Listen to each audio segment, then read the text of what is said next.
আসসালামু আলাইকুম ওরহমতুল্লাহ। প্রিয় বন্ধুরা, আল্লাহর নিয়ামতের নাশুকরি করায় কৌমে সাবা ধ্বংস হয়েছিল, সেই ঘটনাটি আজকে আপনাদের সামনে তুলে ধরছি। আবদুল্লাহ ইবনে আজদি সাবা উপত্যকার অধিবাসী ছিলেন। মদিনার আনসারগণ তারই বংশধর ছিল। তিনি তার সন্তানদেরকে ওসিয়ত করেছিলেন, তোমরা শেষ নবী হজরত মুহাম্মদ সাল্লাল্লাহু আলাইহি ওয়াসাল্লামের উপর ঈমান এনো। তিনি রাসূল সাল্লাল্লাহু আলাইহি ওয়াসাল্লামের আগমনের ভবিষ্যদ্বাণীও করেছিলেন। সাবার প্রসিদ্ধ বন্যার বাঁধ রক্ষার কৌশল তার গোত্রদেরকে বলেছিলেন। পবিত্র কুরআনে এই ঘটনাটির বিবরণ রয়েছে সূরা সাবার ১৫ নম্বর আয়াতে।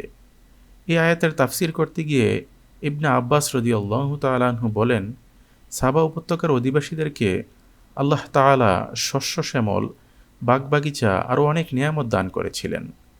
ঠান্ডা গরম উভয় মৌসুমেই তাতে ফল উৎপাদিত হতো, কিন্তু তারা এই নিয়ামতের অকৃতজ্ঞতা করে ভোগবিলাসিতায় মত্ত হয়ে পড়েছিল।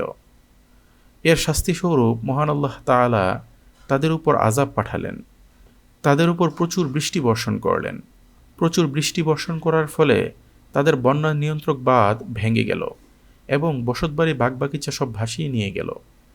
এত সুদৃঢ় ও মজবুত বাঁধ ধ্বংসের জন্য মহান আল্লাহ তাআলা বিশাল আকৃতির ইঁদুর পাঠালেন।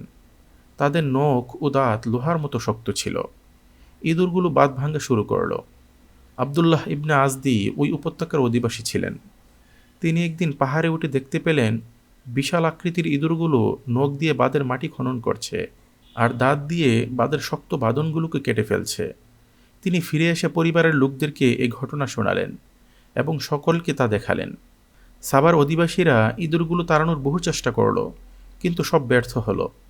পরিশেষে বিড়াল এনে ইঁদুরের উপর ছেড়ে দিল, কিন্তু ইঁদুরগুলো এতই বিশাল আকৃতির ছিল যে বিড়াল দেখে ভয় তো পেলই না, বরং উল্টো বিড়ালগুলোকে ধাওয়া করল। বিড়ালগুলো পালিয়ে প্রাণে বাঁচল। আবদুল্লাহ ইবনে আজদি তার ঘনিষ্ঠজন এবং সন্তানদের বললেন, মনে হচ্ছে এ বাঁধ কোনোভাবেই রক্ষা করা সম্ভব নয়।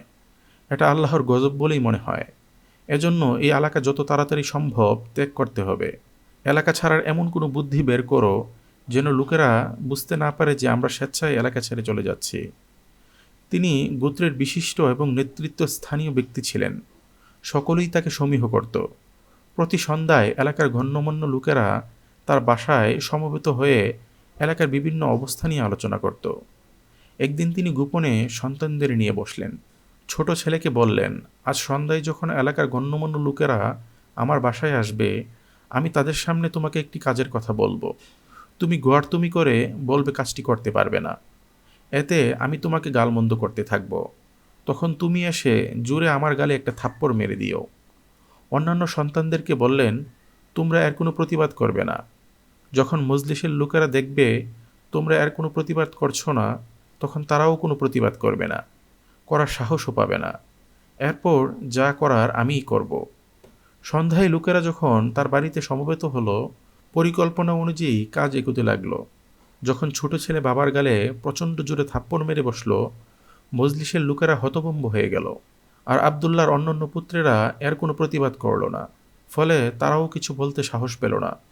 আবদুল্লাহ ইবনে আজদি অত্যন্ত ব্যথিত কণ্ঠে উপস্থিত লোকদের বললেন, একটা ছোট্ট ছেলে আমার গালে চপটাঘাত করলো, আর তোমরা কিছুই বললে না। তোমাদের কি বিবেক বুদ্ধি সব নষ্ট হয়ে গেছে? আমাকে এত বড় অপমান করা হলো, আর তোমরা কোনো প্রতিবাদ না করে বসে বসে তামাশা দেখলে। আমি কসম করে বলছি, তোমাদের মাঝে আমি আর থাকব না। যেখানে মান সম্মানই থাকলো না, সেখানে কি আর থাকা যায়?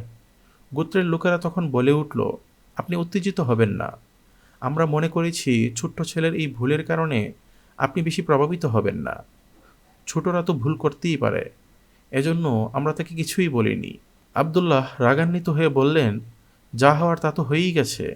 এখান থেকে চলে যাওয়ার কসমও খেয়ে ফেলেছি। এবার তো অন্য কোথাও চলে যেতেই হবে। আর ঘরের এত মালপত্র তো আমার সঙ্গে নিয়ে যেতে পারবো না। তোমরা আমার মালপত্রগুলোকে কিনে নাও। এ কথা বলে ঘরের মালপত্রগুলো তাদের সামনে এনে রাখতে লাগলেন। উন্নত ও মূল্যবান মালামাল দেখে লোকেরাও তা চড়া দামে কিনে নিতে শুরু করলো। তিনি মালের উপযুক্ত মূল্য বুঝে পেয়ে পরিবার পরিজন সহ সেখান থেকে বিদায় নিয়ে অন্যত্র চলে গেলেন। তিনি চলে যাওয়ার পর কিছুদিন যেতে না যেতেই উক্ত বাঁধ ধ্বংসের দ্বার প্রান্তে পৌঁছে গেল। একদিন রাতে বন্যার সেই বাঁধটি ধসে পড়ল। সকলে তখন আরামের ঘুমে বিভোর ছিল। হঠাৎ বন্যার পানি তীব্র গতিতে এসে ঘরবাড়িতে আছড়ে পড়ল। কি থেকে কি হয়ে গেল তা বুঝে ওঠার আগেই অনেকেরই সলিল সমাধি হয়ে গেল। প্রচণ্ড শক্তিশালী স্রোত গবাদি পশু মালপত্রগুলোকে খড়কুটোর মতো ভাসিয়ে নিয়ে গেল। সাবা গোত্রের এই ধ্বংস পরবর্তীদের জন্য শিক্ষণীয় উপদেশ হয়ে রইল। কুরআনুল কারিমে এই ঘটনার দিকে ইঙ্গিত করে বলা হয়েছে, যে যাতে আল্লাহর নাশুকরিয়া আদায় করে তাদের ধ্বংস অনিবার্য, যেভাবে ধ্বংস হয়ে গিয়েছিল সাবা উপত্যকা।